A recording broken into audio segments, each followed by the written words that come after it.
দর্শক, match fixing শব্দটা ক্রীড়াঙ্গনের সাথে মিশে আছে ওতপ্রোতভাবে। পুরো ম্যাচ পাতাতে কাঠখড় পোড়াতে হয় অনেক, হাত করতে হয় বেশি সংখ্যক খেলোয়াড়কে, ও পথে না হেঁটে তাই জুয়ারিদের নতুন আবিষ্কার স্পট ফিক্সিং। জয় পরাজয় না, ওই নিয়মে পাতানো হয় ম্যাচের কিছু কিছু ঘটনা। এই ধরেন 90 মিনিটে কয় গোল হবে, কিংবা ম্যাচে কর্নার বা ফাউলের সংখ্যা কেমন হতে পারে, ইত্যাদি ইত্যাদি। বাংলাদেশের ফুটবলে ম্যাচ পাতানোর রোগটা বহু পুরনো হলেও স্পট ফিক্সিংয়ের আবির্ভাবটা একেবারেই নতুন। এই নিয়েই আজ কথা বলবো ডিবিসির সাপ্তাহিক আয়োজন খেলা নিয়ে নতুন খেলায়। আপনাদের সাথে আছে আমি নাবিল কায়সার, আমার সাথে আছেন তিনজন অতিথি।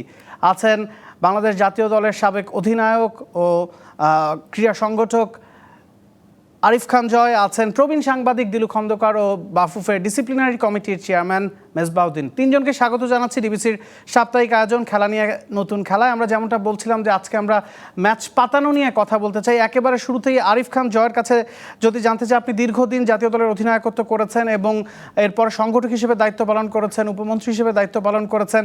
ম্যাচ পাতানো রোগটা তো আসলে বাংলাদেশে বহু পুরানো। ম্যাচ পাতানো বলতে আমরা সবসময় বুঝতাম যে ম্যাচ ছেড়ে দেয়া বা শেষ দিকে হয়তো পয়েন্টের দরকার নাই, কোনো দল হয়তো পয়েন্ট ছেড়ে দেয়, কিন্তু এই যে ফিক্সিং এর ব্যাপারটা আসলে কিভাবে দেখেন? আমাকে কি আপনি শুনতে পাচ্ছেন? জি, আমি একদম ক্লিয়ার শুনতে পাচ্ছি। আরিফ খান জয়, কি শুনতে পাচ্ছেন আমাকে? জি জি, আপনি আমাকে শুনতে পাচ্ছেন তো? জি জি জি, শুনতে পাচ্ছি। জি না, থ্যাংক ইউ।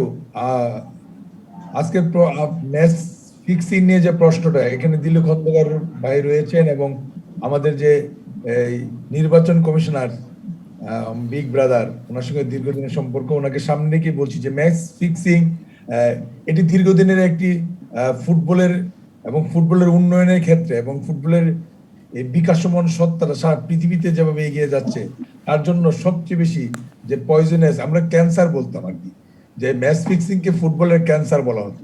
কেন? কারণ ক্যান্সার হলে যেমন মানুষকে বাঁচানো যায় না, ম্যাচ ফিক্সিং যদি ম্যাচে থাকে তাহলে এই শিল্পে এই ফিক্সিং কে রেখে এই শিল্পকে কোনোদিন বাঁচানো সম্ভব নয়। এবং এটা আমি মানে অত্যন্ত ঘৃণা ভরে আমি এই বিষয়টিকে আমি সবসময় অপোজ করেছি। এবং আমি যখন বাংলাদেশ ফুটবল ফেডারেশনের ভাইস প্রেসিডেন্ট ছিলাম, আমি ওই অর্গানাইজেশনে থাকা অবস্থায়ও আমি প্রকাশ্যে ম্যাচ নিয়ে আমি সাংবাদিকদের সামনে বলেছি যে বাংলাদেশের টপ টু বটম, প্রথম থেকে শেষ পর্যন্ত যতগুলা ক্লাব রয়েছে, এই সকল ক্লাব গুলোই ম্যাচ ফিক্সিং এর জন্য মানে দায়ী, এবং কেউ এই ম্যাচ ফিক্সিং এর মানে পাতানো খেলার স্বাদ গ্রহণ করেনি এমন কোনো ক্লাব নেই। তো আমরা দীর্ঘদিন চেষ্টা করার পর এবং তখন সালাউদ্দিন সাহেব আমরা সকলে মিলে কথা বলে এই জায়গাটাতে একটি জায়গায় এসেছিলাম যে ম্যাচ ফিক্সিংটাকে বাদ দিয়ে লিগটাকে আমরা চালাতে পারছিলাম। এখন হঠাৎ করে ওই মানে উপদ্রবটুকু কেন ফুটবলের মধ্যে আসলো, এইবারে ম্যাচ ফিক্সিং নিয়ে এত কথা হচ্ছে, এগুলো শুনে আমার মনটা অত্যন্ত মানে আমি খুব কষ্ট পাই এই কারণে যে এক জন্মে তো খেলোয়াড়ই ছিলাম, খেলোয়াড় হিসেবে মৃত্যুবরণ করতে হবে। যদি খেলাটাই ভালো না থাকে তাহলে মনের শান্তিটুকু থাকে না। তাই আমি এগুলোকে উৎসাহ দেই না, এবং আমি মনে করি যত তাড়াতাড়ি সম্ভব এই বিষয়গুলো থেকে আমাদের পরিত্রাণ পাওয়া প্রয়োজন। একটু দিলু খন্দকারের কাছে যেতে চাই। যেমনটা আসলে বলছিলাম যে ম্যাচ ছেড়ে দেওয়ার জিনিসটা আমরা সবসময় বাংলাদেশ ফুটবলে দেখে এসেছি, এখন সেটা ফিক্সিংয়ে পরিণত হয়েছে। স্পট ফিক্সিংটা একেবারেই নতুন। আপনি আসলে কিভাবে দেখছেন এই বিষয়টা? যেটা জয় বললেন যে পাতানো খেলা ফিক্সিং বা স্পট ফিক্সিং, এটা কখনোই ফুটবলে, যারা আমরা ফুটবল ভালোবাসি তারা কখনোই এটা সমর্থন করতে পারি না। কোনো সুস্থ মানুষ কিন্তু চায় না যে খেলাধুলায় অনৈতিকভাবে জয় বা প্রভাবান্বিত জয়টা আসুক। কারণ খেলাটাই হলো স্পোর্টিং একটা ইভেন্ট, সেখানে জয় পরাজয় থাকবে, বড় দল ছোট দলের কাছে হারবে, বা কোনো ছোট খেলোয়াড় অসাধারণ পারফর্ম করে তাক লাগিয়ে দিবে। এটাই কিন্তু খেলা, এটাই খেলার চমৎকারিত্ব। যেই কথাটা আপনারা বলছেন যে স্পট ফিক্সিং, আমরা জয় যেটা বলি, জয় নিজেও খেলেছেন, ন্যাশনাল টিমে খেলেছেন, বড় বড় ক্লাবে খেলেছেন, বভনি মাউন্টেন ব্রাদার্সে তিনি দীর্ঘদিন মাঠে থেকে প্লেয়ারদের দেখেছেন, ড্রেসিং রুমেও দেখেছেন। তো আমরা যেটা বুঝি পাতানো খেলা, এটা কিন্তু কোনো প্রমাণ নেই, কোনোভাবেই আপনি প্রমাণ করতে পারবেন না, এটা কোনো সংজ্ঞাও জানা নেই। কিভাবে আপনি এটাকে আটকাবেন? যদি ছোট্ট একটা উদাহরণ দিয়ে বলি, কিছুদিন আগেই মারা গিয়েছেন দুনিয়ার অন্যতম সেরা প্লেয়ারদের একজন পাওলো রসি। পাওলো রসি ইতালির ফুটবলে এটা এমন একটা সংক্রামক হয়ে দাঁড়িয়েছিল যে ইতালির ফুটবলটা প্রায় নিঃস্ব হতে বসেছিল এই ফিক্সিং, পাতানো খেলা এইগুলি নিয়ে। এবং পাওলো রসিকে কিন্তু জেলও খাটতে হয়েছিল। যদি যারা মনে করেন যে সেই দিনগুলির কথা মনে রাখেন, যে পাওলো রসি যখন জেলে ছিলেন তখনই কিন্তু ইতালি বিশ্বকাপ দলের দায়িত্ব পেয়েছিলেন এনজো বেয়ারজো। বেয়ারজো যখন টিমটার দায়িত্ব পেলেন তিনি বললেন তার এই টিমটার মধ্যে একটা প্লেয়ারের অভাব তিনি দেখছেন, তিনি আর কেউ নন, ওই যে জেলে যে ছেলেটা আছে তাকে এনে দলটাকে কমপ্লিট করতে হবে। যাই হোক, তখন ইতালির ফুটবলে ফিক্সিং এর একটা অপরাধে, অন্যায় অপরাধে তিনি জেলে। সরকারের সাথে বসে, ফুটবল ফেডারেশন সবার সাথে বসে তিনি কথা বলেন পাওলো রসির সাথে যে তুমি কতটা ইনভলভ। তিনি বলেছিলেন যে আমি কিন্তু ইনভলভ না। যতবারই বেয়ারজো কথা বলেছেন রসির সাথে তিনি বলেছেন যে না, তিনি কিন্তু এটার সাথে কোনোভাবেই ইনভলভ ছিলেন না, বাট জেলে গিয়েছিল। যাই হোক, সরকারের তৎপরতায় ফেডারেশন হতো, তাকে কিন্তু দলে নেওয়া হয়েছিল। তারপরের ইতিহাস সবারই জানা যে সেই গোল্ডেন বয় ইতালিকে বিশ্বকাপে নিয়ে দিয়েছিল 82-তে। কদিন আগেই মারা গেছেন, সারা দুনিয়া তাকে শ্রদ্ধা ভরে স্মরণ করেছে। এবং আপনার যারা আমরা মনে রাখি 82-র বিশ্বকাপটা, প্রায় 86-তে যেটা মারাদোনা করেছিলেন একক বিশ্বকাপ, একক নৈপুণ্য বিশ্বকাপে এনে দিয়েছিলেন আর্জেন্টিনাকে, পাওলো রসি কিন্তু ঠিক সেই কাজটাই করেছিলেন, সর্বোচ্চ গোলদাতা হয়েছিলেন। বেয়ারজো বলেছিলেন তোমার কোনো কাজ নেই, তুমি শুধু গোলকিপারের সাথে কথা বলবে, ডিফেন্ডারদের সাথে ফ্রেন্ডশিপ করবে, তোমার কাছে বল যাবে তুমি সেটা নেটে রাখবে। একটা অনুগত ছাত্রের প্রতি কতটা বিশ্বাস থাকলে এটা হতে পারে। পাওলো রসি কিন্তু ওয়ার্ল্ড কাপের হাইয়েস্ট স্কোরার হয়েছিলেন এবং সেই ওয়ার্ল্ড কাপে যদি মনে পড়ে পাওলো রসির অবিশ্বাস্য নৈপুণ্যে ব্রাজিলকে ছিটকে দিয়েছিল ইতালি, এবং সেটা বলা হয় যে ব্রাজিলের সর্বকালের সেরা দলটা ছিল 82-র বিশ্বকাপে। নামগুলি যদি সক্রেটিসদের নাম যদি কারো মনে থাকে, সেই দলটাও কিন্তু হেরে গিয়েছেন। সেই কথাটা বলছি এই জন্য যে পাতানো খেলার তকমা বা অপরাধ বা একটা অনৈতিক অপরাধে জেল থেকে এসে বিশ্বকাপ জয় করে সারা দুনিয়াকে তাক লাগিয়ে দিচ্ছিল। কিন্তু এই বাংলাদেশে পাতানো খেলাটা আমি এখনো বলি, আমি প্রায় 4 দশক সাংবাদিকতা করছি, পাতানো খেলার কিন্তু কোনো ডেফিনেশন নেই, কোনো প্রমাণের জায়গা নেই, কোনো আইন নেই। কিভাবে আপনি আটকাবেন? 85 সালের একটা ঢাকার ফুটবলের কথা বলি, দুটো দলের খেলায় একটা দল 24-0 গোলে জয়লাভ করেছিল। পরের ম্যাচে যে দলটা 24 গোলে জিতেছিল তারা 18-0 গোলে জিতেছিল, এবং সেটা নিয়ে পাতানো খেলার অভিযোগ হয়েছিল 85 সালে, তোলপাড় হয়ে গিয়েছিল ঢাকার ফুটবলটায়। কিন্তু কোনো বিচার কোনোভাবেই কিন্তু প্রমাণ করা যায়নি যে সেটা পাতানো খেলা ছিল। এবং ফেডারেশন তখন একটা সিদ্ধান্ত নিয়েছিল যে ঠিক আছে, যে দলটার বিরুদ্ধে অভিযোগ, যে দুই দলের বিরুদ্ধে এবং যারা 24 গোল দিয়েছে তারা, এবং তারপরে যে লিগ টেবিলে যে দলটা ছিল, দুটো দলকে প্রমোটেড টু ফার্স্ট ডিভিশন করে দেওয়া হয়েছিল। কিন্তু এটা কিন্তু আমরা দেখেছি। তারপরেও ঢাকার ফুটবলে অনেকবার পাতানো খেলা নিয়ে আন্দোলন হয়েছে। যেটা জয় বললেন যে কিছুদিন আগে জয় যখন ফুটবল ফেডারেশনের ভাইস প্রেসিডেন্ট ছিলেন, ঠিক ওই সময় একটি পাতানো খেলাকে শাস্তি নিয়ে একজন ফুটবলারকে কিন্তু আজীবন বহিষ্কার করা হয়েছিল। তারপর কিন্তু পেশাদার ফুটবলে কিন্তু বেশ কবছর এটা নিয়ে ব্যাপক আলোচনা হচ্ছিল, সমালোচনা হচ্ছিল, এবং গত 2-3 বছর ধরে কিন্তু জিনিসটা বন্ধ হয়ে গেছে। এবং আমরা তেমন একটা শুনতেও পাইনি আসলে ম্যাচ পাতানোর কথা।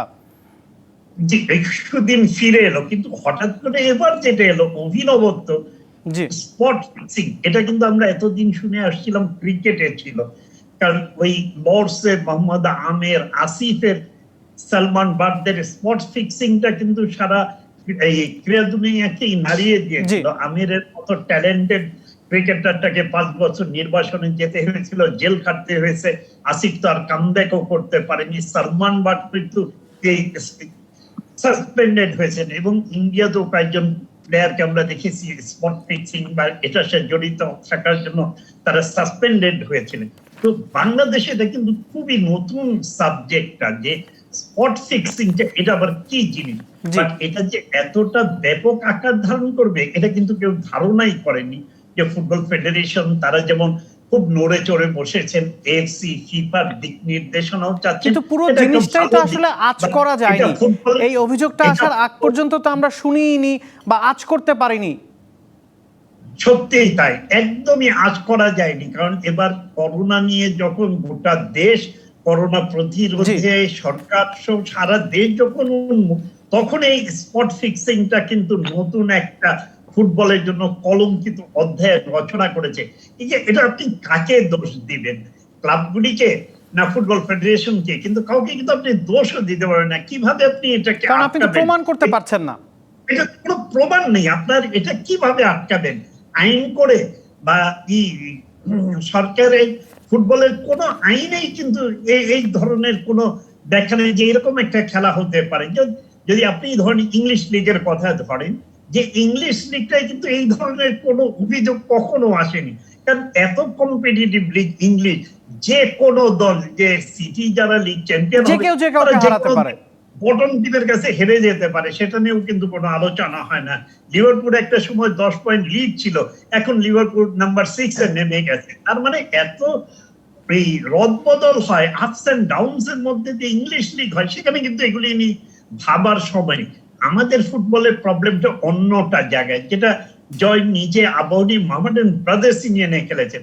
জয় যখন খেলেছেন, কোন ক্লাবটা সুন্দর একটা ভিত্তি আছে, যে কথাটা আমি সব সময় বলে আসছি, বাংলাদেশের ক্লাবগুলি এখনো শৌখিনতার আড়ালেই রয়ে গেছে। বাংলাদেশের পেশাদার ফুটবল কাঠামোটা শৌখিনতার আড়ালে রয়ে গেছে। সেখানে আপনি ভালো কি আশা করতে পারবেন?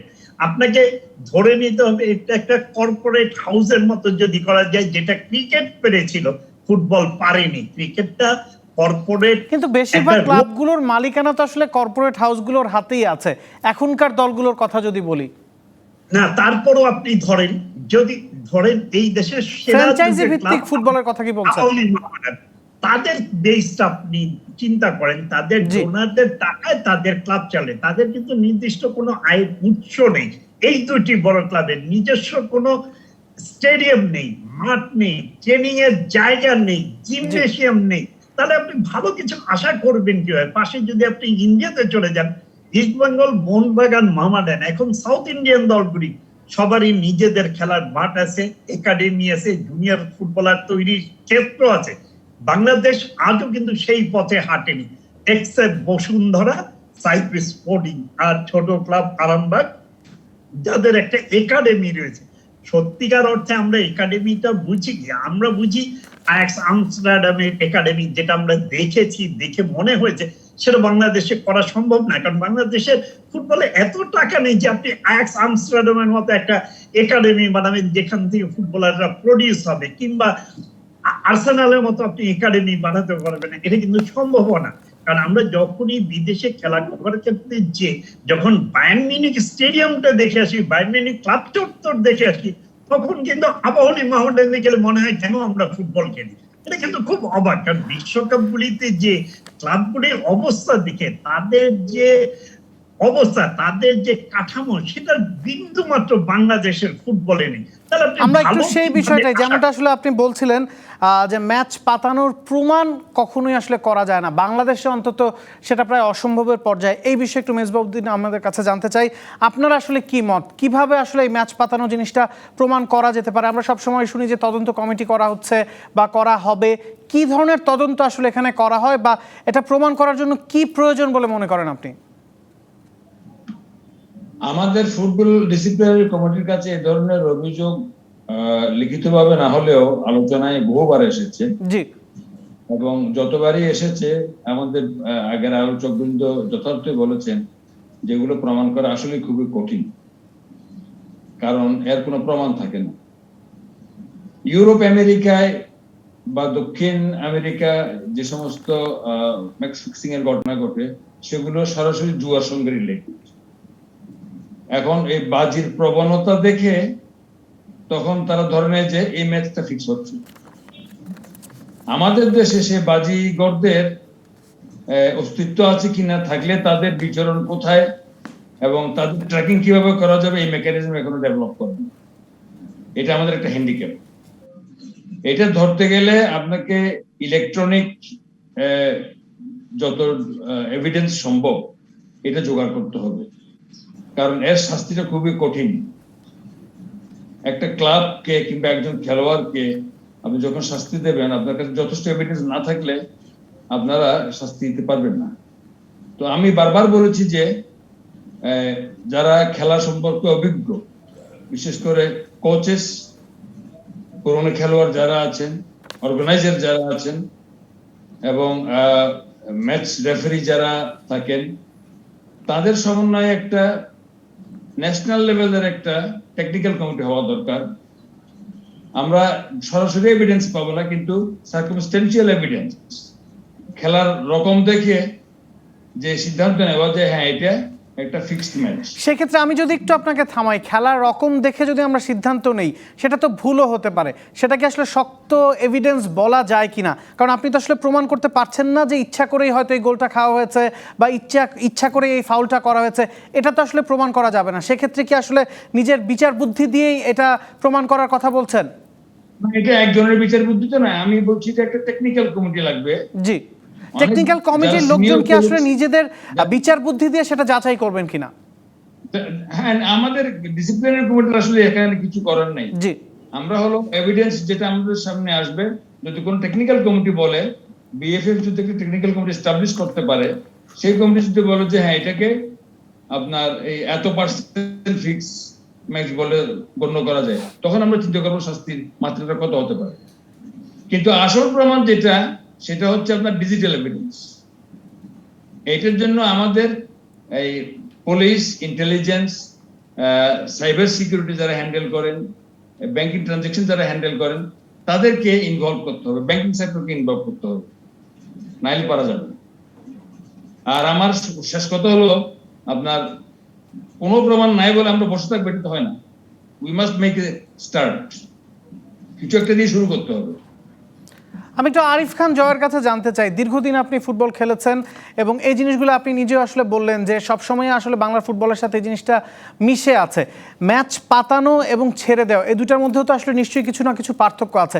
আমরা অনেক সময় দেখি হয়তো কোনো লিগে বা টুর্নামেন্টে দুটা দল যদি ড্র করে, সেক্ষেত্রে দুইটা দলই হয়তো পরের রাউন্ডে চলে যাবে। সেক্ষেত্রে একটা সমঝোতার মাধ্যমে হয়তো গোলের জন্য ছোটে না বা এক গোল হজম করলে ড্রতেই ম্যাচটা শেষ করতে চায়। এই জিনিসটাকে আসলে পাতানোর মধ্যে পড়ে কিনা, এবং নিশ্চয়ই খেলার মধ্যে এই জিনিসগুলো আপনি দেখেছেন। কিন্তু আমি আপনাকে বলি একটি বিষয়, জি, যে ম্যাচ ফিক্সিং রোধ করা যাবে কিভাবে? জি, ঘটনা হলো ম্যাচ ফিক্সিং পৃথিবীর অন্যান্য দেশে কেন হচ্ছে না, আর কোথাও হলে এই যে মনে করেন এই কিছুদিন ম্যাচ ফিক্সিং হয়নি, তার জন্য কিন্তু উঠেও আসেনি কোনো বিতর্ক। জি, কিন্তু যখনই হয়েছে তখনও কিন্তু বিতর্ক হয়ে উঠেছে, কারণ আমাদের গ্যালারির খুদ শেষ দর্শক যে খেলাটা বুঝে অল্প হলেও, সে ম্যাচটা দেখেই বুঝে দিতে পারে ফিক্সিং কিনা। আমি বলি আপনাকে, পৃথিবীর কোনো ধরনের কোনো ইন্টেলিজেন্স বা কোনো কিছুই লাগবে না, যদি আমাদের মতো খেলোয়াড় যারা রয়েছে, আমি নিজেই বড় করে বলছি, আমি একা বসে থাকলেও আমি ম্যাচটা দেখে আমি বলে দিতে পারবো এটা ফিক্সিং কিনা।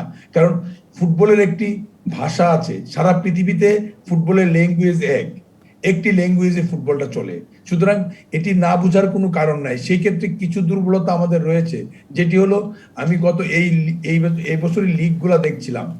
আমাকে আজকে যখন বলা হয়েছে এই অনুষ্ঠানে কথা বলার জন্য, আমি বারবার বলেছিলাম যে আমি আর কথা বলতে চাই না, আর কথা অনেকেই বলছি, কত কথাই বলছি, আমাদের কথা তো আর কাজে আসছে না বা কিছুই করতে পারছি না, শুধু শুধু এই কথা বলে টক শুতে কিছুক্ষণ সময় নষ্ট করি, মানুষেরও মনোযোগ নষ্ট করি। প্রয়োজন নেই, আপনারা যেভাবে চালাচ্ছেন চালান, চলুক। আর এতে খুব একটি ভালো কিছু আসবে না মনে হচ্ছে, কারণ হলো যে এই যে লিগটা হচ্ছে, আমি লিগটাকে দেখছি, বাংলাদেশের একটি বড় ক্লাবের দুইজন স্ট্রাইকারের একটি স্ট্রাইকার সে প্লে করছে না মাঠে, বেস্ট ইলেভেনে ফরেন প্লেয়ার স্ট্রাইকার খেলছে এবং ফরেন প্লেয়ারকে এই সমস্যাটা আসলে বহু পুরনো। আমাদের আমাদের একটি একটি তারকা খেলোয়াড় নেই যে দলটাকে লিড দিচ্ছে, বা একজন খেলোয়াড়কে চোখে পড়ে না যে তার খেলা দিয়ে সে বোঝাচ্ছে সে আগামী দিনের একজন তারকা, বা সে নিজের একটা ইমেজ তৈরি করবে যার টানে একজন জয়কে দেখে, একজন মুন্নাকে দেখে বা একজন সাব্বিরকে দেখে মাঠে দর্শক যাবে। এই জিনিসগুলো তো অ্যাবসেন্ট হয়েছে। আমার যেটি বলার সেটি হলো যে এখন ফুটবলে, আন্তর্জাতিক ফুটবলে ভিআর আছে, দেখেছেন ভিআর, ওই যে ভিডিও জি জি ভিএআর, কেন? জি হ্যাঁ, ভিডিও সেটা কেন অ্যাসিস্ট্যান্ট করা রেফারি। হচ্ছে? হ্যাঁ, কেন করা হচ্ছে? কারণ অফসাইড ট্র্যাপ করার আগে খেলা হচ্ছে, খেলা হলে অফসাইডে আছে কি না সন্দেহ তৈরি হচ্ছে, কিন্তু রেফারি ক্যারি অন করে যাচ্ছে।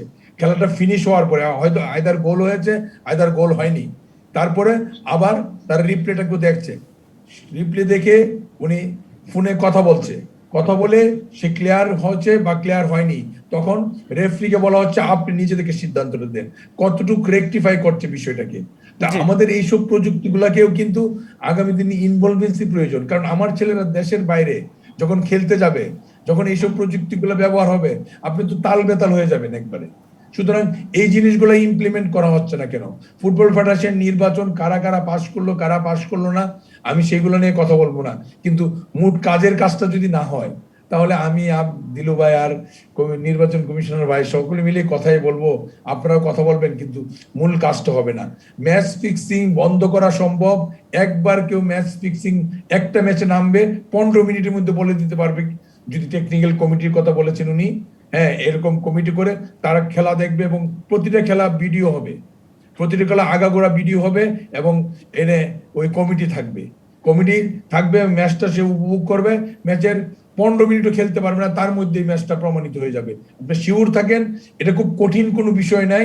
একটা বিষয় আমাদের মানসিকতার পরিবর্তন লাগবে, একটা বিষয় ফেডারেশনের খুব স্ট্রং সিদ্ধান্ত নেওয়ার ক্ষমতা রাখতে হবে। ক্লাব পারচু করে ফেলবে, এই ক্লাবের প্রেসিডেন্ট আমাদের ফেডারেশনে আছে, ওই ক্লাবের এই আছে, এইগুলা না দেখে সালাউদ্দিন সাহেব অনেকাংশে এইটা দেখে না, অবশ্য আমি জানি। হ্যাঁ, উনি চেষ্টা করে, বাট সকলকে কিন্তু একটি জায়গায় আসতে হবে। আমি কথা না বাড়িয়ে এটুকু বলবো, দিলীপ খন্দর ভাই ফুটবলের হিস্ট্রিটা সারা পৃথিবীর অনেক বেশি জানেন, উনি বলুক, কিন্তু ম্যাচ ফিক্সিং কে আর একদিন 1 মিনিট বাড়তে দেওয়া ঠিক না। যতটুকু পিছনেই আছে, যেভাবেই আছে ফুটবলটা, এইখান থেকে আরো নিচে নামিয়ে দেওয়ার সুযোগ আর তৈরি করে দেওয়া ঠিক হবে না। আমরা একটা ছোট্ট বিরতি নিব এবং বিরতির পর দিলীপ খন্দকারের কাছে আসলে জানতে চাইবো যে যেমনটা আপনি বলছেন যে এটা প্রমাণ করা সম্ভব নয়, এবং মেজবাউদ্দিন বলছেন যে একটা টেকনিক্যাল কমিটি করে দিলে হয়তো এই বিষয়টা প্রতিরোধ করা সম্ভব, এবং আরিফ খান জয় একেবারে নিশ্চিত করেই বললেন যে যারা খেলা দেখে, যারা খেলাটা বোঝে, তাদেরকে যদি এই দায়িত্বটা দেওয়া হয়, খুব অল্প সময়ের মধ্যে আসলে বের করা সম্ভব যে ম্যাচটা পাতানো কি পাতানো না, বা কোনো জিনিসটা, কোনো ঘটনা পাতানো হচ্ছে কি হচ্ছে না। ইতালিয়ান সিরিয়াতে আমরা দেখেছি ইউভেন্টাসের মতো দল যারা চ্যাম্পিয়ন, তাদেরকেও দ্বিতীয় বিভাগে নামিয়ে দেওয়া হয়েছে। বাংলাদেশে আসলে কি করা দরকার সেই বিষয়টা নিয়ে আসলে জানতে চাইবো দিলীপ খন্দকারের কাছে, তবে একটা ছোট্ট বিরতির পর।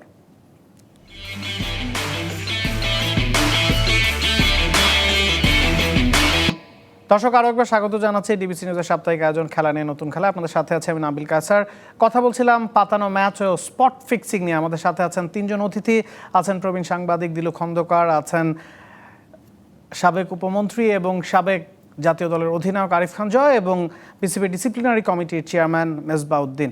আমরা যেমনটা আসলে বিরতির আগে দিলু খন্দকারের কাছে একটা প্রশ্ন রেখেছিলাম যে ইতালিয়ান সিরিয়াতে আমরা দেখেছি ইউভেন্টাসের মতো বড় দল, জায়ান্ট দল, তাদেরকে প্রথম বিভাগে নামিয়ে দেওয়া হয়েছিল, চ্যাম্পিয়নশিপটা তাদের কাছ থেকে ছিনিয়ে নেওয়া হয়েছিল, এবং তারা প্রমাণ করতে পেরেছিল যে ইউভেন্টাস পাতানো খেলার সাথে জড়িত ছিল।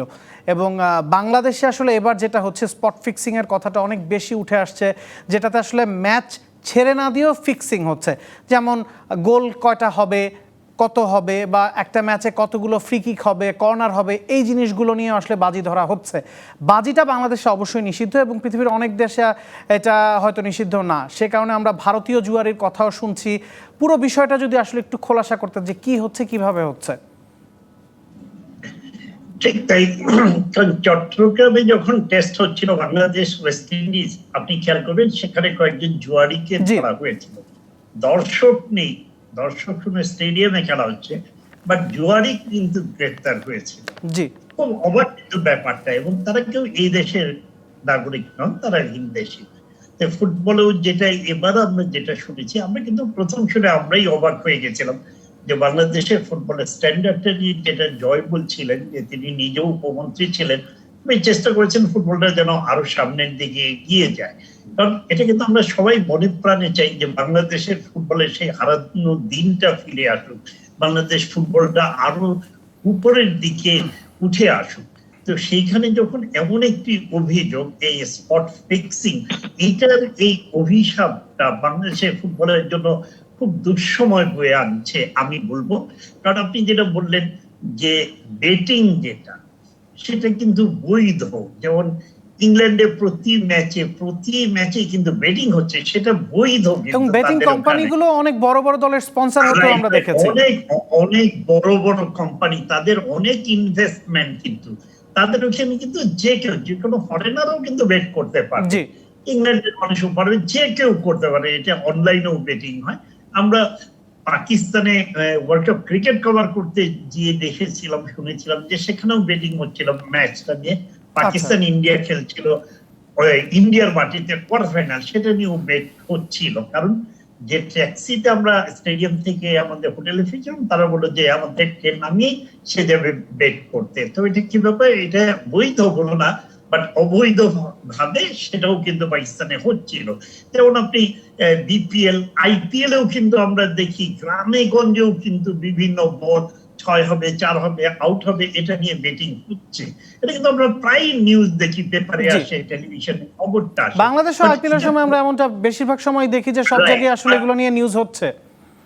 বাট এটা কিন্তু কখনোই আমাদের কাছে কাম্য নয়। যে কথাটা আমি বারবার বলছি, যে ডিসিপ্লিনারি কমিটি বা যে কোনো committee, anti corruption committee unit, যেটা ফিফা, আইসিসি, এসির আছে, সেরকম কিছু একটা বাংলাদেশের ফুটবলও করতে পারে। কারণ এখন এটা জোরালো হয়ে গেছে, যে কথাটা আরিফ খান জয় বলেছেন, শক্ত হাতে হাল ধরতে হবে ফুটবল ফেডারেশনকে। কারণ দেশের ফুটবলের সর্বোচ্চ সংস্থা তারা, দেশের ফুটবলটা তাদের কাছে, তাদের শক্ত দক্ষ ম্যানেজমেন্টের উপরেই কিন্তু ফুটবলটা দাঁড়িয়ে আছে বা নির্ভর করবে আগামী দিনের ফুটবলটা এগিয়ে যাবে। সেই ক্ষেত্রে এমন একটা অধ্যায়, যেটা আগে কোনোদিন আমরা শুনিনি, এই স্পট ফিক্সিং, যেটা আরিফ খান জয় বললেন, যে এমন একটা সাবজেক্টে কথা বলতে হবে যেটা আমি নিজে কখনোই পছন্দ করিনি, বাট সেটা নিয়ে কিন্তু বলতে হচ্ছে। আমি একটু মেজবাউদ্দিন, আমাদের কাছে ঠিক এই জিনিসটা আসলে জানতে চাই, যেমনটা বলছিলেন মাঝখানেও আমরা আসলে শুনছিলাম যে যারা খেলা দেখবে বা খেলাটা বোঝে জানে এরকম মানুষদের 5 জন মানুষও যদি খেলা দেখে, সেক্ষেত্রে তারা বলতে পারবে যে ম্যাচটা পাতানো কিনা। কিন্তু স্পট ফিক্সিং এর ব্যাপারটা তো আসলে ম্যাচ ফিক্সিং থেকে আলাদা। কয়টা গোল হতে পারে, কয়টা ফাউল হতে পারে, কয়টা কর্নার হতে পারে, এই জিনিসগুলো নিয়ে যখন বাজি লাগা হচ্ছে বা এই জিনিসগুলো যখন ফিক্স করা হচ্ছে, তখন কি শুধু খেলা দেখার উপরে নির্ভর করেই আপনি এটা বুঝতে পারবেন কিনা যে স্পট ফিক্সিং হচ্ছে? না, এটা আপনি ইন্টারনেট ঘাটলে আপনি কিভাবে স্পট ফিক্সিং ধরা হয়, জি, অনেকগুলা আপনার উদাহরণ আপনি পেয়ে যাবেন। মূল যেটা, সেটা হলো বাজি, যারা বাজি ধরবে সেটা বৈধ। আমাদের দেশে হয়তো বৈধ না, কিন্তু সারা দুনিয়ায় খেলা নিয়ে বাজি ধরা হয়, সেটা অবৈধ না। কিন্তু যখন কোনো খেলোয়াড় ম্যাচটা পাতিয়ে বাজি ধরছেন, সেটা তো অবৈধ। হ্যাঁ, সেটা অবৈধ। আপনাকে এই যে বাজি ধরার একটা ট্রেন্ড আছে, আপনি ম্যানচেস্টারের পক্ষে কয় টাকা ধরবেন, লিভারপুলের পক্ষে কয় টাকা ধরবেন, এটা ব্রিটিশ খেলোয়াড়রা জানে। এর 10 হলে এর 9, কিন্তু হঠাৎ করে যদি দেখা যায় যে একটা 10 একটা 2 হয়ে গেছে, তখন বুঝতে হবে যে জাল মেকুচ খেলা হয়, তখনই ওদের ইন্টেলিজেন্স সক্রিয় হয়ে যায়। ওটা ধরতে হবে ইলেকট্রনিক প্রুফের মাধ্যমে, অন্য কোনো প্রুফ নেই। ইলেকট্রনিক প্রুফ বলতে আপনি কি বোঝাতে চাচ্ছেন? ইন্টেলিজেন্সকে আপনাকে সক্রিয় করতেই হবে, এছাড়া কোনো ব্যক্তির পক্ষে সম্ভব না। আরিফ খান জয় কি এই বিষয়টাতে একমত কিনা? ইন্টেলিজেন্সের কথা বলা হচ্ছে, বাফুফের কথা বলা হচ্ছে, তাদের দিকে আসলে দোষারোপ করা হচ্ছে। আপনি কি আসলে একমত কিনা? বাফুফ বা ইন্টেলিজেন্স এখানে যুক্ত করে কি আসলে এটা থামানো যায় কিনা? সেটাই তো আমরা বলেছি বারবার বাফুফেরকে, যে এই সমস্ত কিছু ধরার জন্য let us right two intelligence committee, let us right two cyber authority, let us right two আপনার বাংলাদেশ টেলিকমিউনিকেশন যারা নিয়ন্ত্রণ করেন, যেখানে হ্যান্ডলিং ট্র্যাক করা যাবে। জি, আরিফ খান জয়ের কাছে জানতে চাই, আপনি কি আসলে এই বিষয়টায় একমত কিনা যে ইন্টেলিজেন্সকে যুক্ত করে বা বাফুফের উপর দোষ চাপিয়ে বাফুফেকে আরো সজাগ করে এই জিনিসটা কি ঠেকানো সম্ভব কিনা? দেখেন, যে ম্যাচ ফিক্সিং একটি হলো গোটা ম্যাচটার ফিক্সিং একটি বিষয়, আর একটা হলো স্পট ফিক্সিং, দুই বিষয় কিন্তু। অবশ্যই এখন ম্যাচ ফিক্সিংটা যেটা বলছি আমরা, যে আমরা খেলা দেখলেই বুঝে যেতে পারবো ম্যাচটা ফিক্সিং হয়েছে কিনা। খেলার আদলটা দেখলেই, খেলার গ্রামারটা দেখলেই আমরা বুঝি। একটা প্লেয়ারে একটা বল পাস এবং একটা ডেঞ্জার জোনে একটি বল গোলে মারা দেখলে এবং গোলকিপারের একটি বল ধরা দেখলেই বুঝে যাওয়া যাবে বিষয়গুলা, অনেকটা ভাষা বুঝে আমি একটু যাওয়া আরিফ যাবে। খান জয়কে যদি একটু থামাই, আপনি বলছেন যে বুঝতে পারবেন, কিন্তু সেটাকে আসলে প্রমাণ করা সম্ভব কিনা যে এটা পাতানো, বোঝার প্রমাণ করা তো অবশ্যই আলাদা। আপনি দাঁড়ান, সেটা আমি বুঝতে পারবো, বুঝার পরে ম্যাচটা সাসপেক্টেড ফিক্সিং এ আমরা রাখবো, জি। রেখে আমাদের কাছে তো ভিডিওটা থাকবে, জি। আমরা জায়গায় জায়গায় দেখিয়ে দিতে পারবো। কিন্তু ভেরি ডিফিকাল্ট স্পটস ফিক্সিং, যেটি বললেন কমিশনার সাহেব আমাদের এটি স্পটস ফিক্সিং এর জন্য কি হয়, যে এই খেলায় 3টি গোল হবে, 2টি গোল কনসেপ্ট করবে, গোল সে করবে, এইভাবে ফিক্সিং করে। জি। এইগুলা কি সরাসরি প্লেয়ারকে কন্ট্রাক্ট করে কিভাবে, যেটি বলছে ডিজিটাল সাইবার ক্রাইম বা যে বিষয়গুলো উনি বলছেন, জি। সেগুলো হলো আধুনিক একটা প্রযুক্তি। সেগুলোকে ব্যবহার করলে ওই যে আমাদের ডিজিটাল ইন্টেলিজেন্স ব্রাঞ্চ রয়েছে যারা এই সাইবার ক্রাইম গুলোকে কন্ট্রোল করে, তাদের ব্যবহার অবশ্যই লাগবে, কারণ পৃথিবীর সকল দেশে লাগছে। সেগুলোকে অ্যাকোমোডেট করেই ম্যাচ ফিক্সিং বন্ধ করা কোনো কঠিন বিষয় নয়।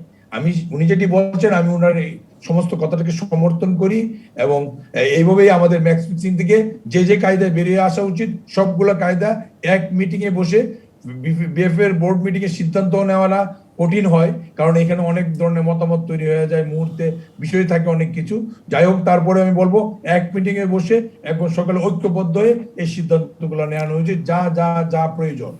ম্যাচ ফিক্সিং ঠেকানো সম্ভব এমনটা আসলে আমাদের 3জন অতিথি বলছিলেন, এবং সেক্ষেত্রে আসলে সবাইকে এক হতে হবে এবং কিছু ফর্মুলা মেনটেন করতে হবে। সেই বিষয়টা নিয়ে কথা বলবো, তবে একটা ছোট্ট বিরতির পরে। দর্শক কোথাও যাবেন না, সাথেই থাকুন। দর্শক, আরো একবার স্বাগত জানাচ্ছি ডিবিসি নিউজের সাপ্তাহিক আয়োজন খেলা নিয়ে নতুন খেলা। আপনাদের সাথে আছে আমি নাবিল কাসেম, আমাদের সাথে আছেন 3জন অতিথি। আমরা একেবারে শুরুতে আরিফ খান জয়ের কাছে জানতে চাই, ম্যাচ পাতানো রোধে আসলে অন্যান্য খেলোয়াড়দের দায়িত্ব কি থাকে? আপনি দীর্ঘদিন জাতীয় দলে খেলেছেন, ক্লাব পর্যায়ে খেলেছেন, কিছুটা আজ তো নিশ্চয়ই করা যায় এই ম্যাচটা পাতানো, বা সাথের খেলোয়াড়রা এটার সাথে জড়িত, বা কর্মকর্তাদের হাবভাব দেখেও তো আসলে বোঝা যায়। খেলোয়াড়দের আসলে দায়িত্ব কতটা?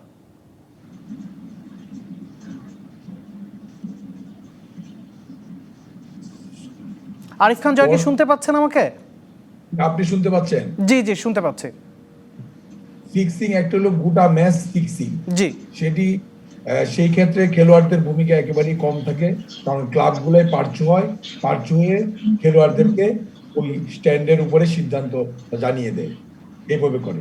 কিন্তু স্পট ফিক্সিং এ ব্যক্তি খেলোয়াড় বা এই 1-2জনকে টার্গেট করে কাজটা করা যেতে পারে।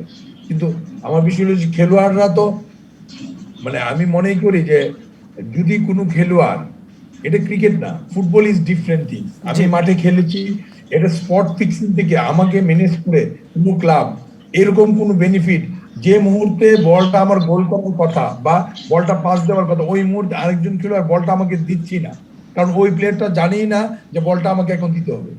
সুতরাং স্পট ফিক্সিং এ কিন্তু খুব জটিল, এটা কিন্তু ক্রিকেট না। ক্রিকেট কিন্তু অনেক বেশি মানে কমফোর্টেবল গেম ফর দা মানে স্পট ফিক্সিং এ এইগুলোর জন্য, হ্যাঁ। কিন্তু ফুটবলটা অনেকটা ডিফিকাল্ট। এখানে প্লেয়ারদের মানসিকতা, যদি কোনো খেলোয়াড় একবার এরকম মানে পলায়নপর মানসিকতা বৃত্তি নিয়ে খেলাটা অংশগ্রহণ করে, এই খেলার খুব 1-2 বছরের বেশি খেলতে পারবে না, সম্ভব না। কারণ ফুটবল এমন একটি গেম যে ফিজিক্যাল কন্ট্যাক্ট গেম, এই গেমে আপনাকে, আমি শুধু একটি কথাই বলে শেষ করতে চাই, যে শিল্প চর্চা করতে গিয়ে একজন শিল্পী তার জীবন দিয়ে যদি এই শিল্পটাকে বিকশিত না করে, জীবন দিয়ে যদি না খেলে, কখনো এই খেলোয়াড় কোনোদিন ওই লেভেলের খেলোয়াড়ই হতে পারবে না, এবং এই শিল্পে তার কোনো অবদান বা এই শিল্পের মানুষ তাকে কোনোদিন মনে রাখবে, সেটি আমার বিশ্বাস নেই। ফুটবলাররা তো অবশ্যই এই মানসিকতা ত্যাগ করবে, আর মূলত আমাদেরকে কর্তা ব্যক্তিদেরকে এই জায়গা থেকে উঠে আসতে হবে। আমি আবাহনীতে খেলি, আমি ব্যক্তিগতভাবে ক্লাবের বিরুদ্ধে থেকে একটি ম্যাচ ফিক্সিং এ অংশগ্রহণ করব, কোয়াইট ইম্পসিবল। অবশ্যই আমরা একটু মেজবাউদ্দিন আমাদের কাছে জানতে চাই, বর্তমান যে কেলেঙ্কারিটা হচ্ছে স্পট ফিক্সিং বা ম্যাচ ফিক্সিং এর বিষয়ে, বাফুফের সাথে আসলে এই বিষয়ে আপনারা কিভাবে কাজটা করছেন, যদি একদম ছোট করে বলেন। স্পট ফিক্সিং ফুটবলে সম্ভব না, আমি এবার আরিফ খান জয় সাহেবের সঙ্গে সম্পূর্ণ একমত। এটা খুবই ডিফিকাল্ট, ক্রিকেটে সম্ভব। আর এটা ধরার জন্য নানা রকম আমি আগেই বলেছি যে আমরা এখানে ইন্টেলিজেন্সকে ব্যবহার করতে হবে, যেহেতু এটা জুয়ার সঙ্গে সম্পর্কিত। কিন্তু দুইটা ক্লাব যখন একত্রিত আপোষে খেলাকে ফিক্স করে, তখন সেটা খেলার মাঠে পরিষ্কার ধরা পড়ে এবং খেলার যারা রেগুলার দর্শক, যারা খেলোয়াড়, যারা কোচ, তারা দেখেই বলতে পারে যে এটা একটা অনেক আগে থেকে বাজারে রটনা হয়ে যায়, এটা একটা ফিক্স ম্যাচ হবে। আমি চাই যে এই ধরনের সব ম্যাচকে পিছনে দৌড়িয়ে লাভ নেই, দুই একটা এরকম সিরিয়াস ম্যাচকে ধরে, দুই একটা ক্লাবকে সিরিয়াস বাফের আওতায় যে আপনার শাস্তির বিধান আছে নিচে নামিয়ে দেন, খেলোয়াড়কে আজীবনের জন্য বহিষ্কার করেন, তাহলে আপনার এই ফিক্সিং এটা বন্ধ করা যাবে। আমরা একটু একেবারে শেষ সময়ে আছি, আমরা একটু দিলীপ খন্দকারের কাছে জানতে চাই, 40 বছর ধরে আপনি এই জিনিসগুলোর সাথে আসলে পরিচিত এবং দেখছেন সাংবাদিকতা করার কারণে, এখন আসলে এই মুহূর্তে বাফুফের কি করণীয় আছে বর্তমান যে কেলেঙ্কারিটা চলছে সেটার বিষয়ে একদম ছোট করে যদি জানতেন।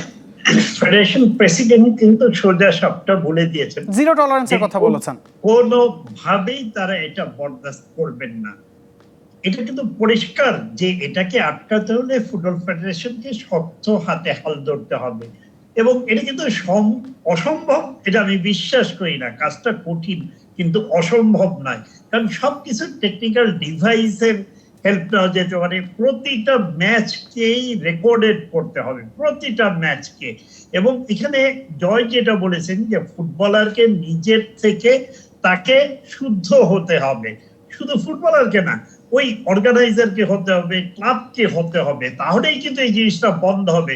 যদি ক্লাব না চায় যে আমি পাতানো খেলা খেলবো না, তাহলে কিন্তু ডেফিনেটলি এটা করা কঠিন। এবং ক্লাব যদি অ্যাডামেন্ট হয়, অর্গানাইজাররা, যে আমার ওই প্লেয়ার করলেও আমি তাকে ছাড় দিব না। ফুটবল ফেডারেশন যেটা আপনি বলেছিলেন যে রুবেন দাসকে নিচে নামিয়ে দেওয়া হয়েছিল, এটা যদি অত বড় ওয়ার্ল্ড ফেমাস ক্লাবকে নামিয়ে দেওয়া যায়, সেক্ষেত্রে আসলে বাফুফের কাছ থেকে আমরা এটাই এক্সপেক্ট করবো যে বাফুফে এই বিষয়টা করা হবে। এবং যেমনটা আমাদের তিনজন অতিথি আসলে বলছিলেন যে ম্যাচ পাতানোর এই বিস্ফোরা ঠেকানো সম্ভব, তবে ক্লাব কর্তা থেকে শুরু করে খেলোয়াড় সবারই আসলে সমানভাবে এই বিষয়ে একতাবদ্ধ হয়ে কাজ করতে হবে। দর্শক, আজ এ পর্যন্তই। আপনাদের পাতানো ম্যাচের এই বিষয়টা নিয়ে আজকে এই পর্যন্তই আমরা কথা বললাম। আপনাদের সাথে থাকার জন্য অসংখ্য ধন্যবাদ। আগামী সপ্তাহে হয়তো হাজির হয়ে যাবে অন্য কোনো বিষয়, অন্য কোনো অতিথিদের সাথে নিয়ে। সে পর্যন্ত ভালো থাকুন, সুস্থ থাকুন।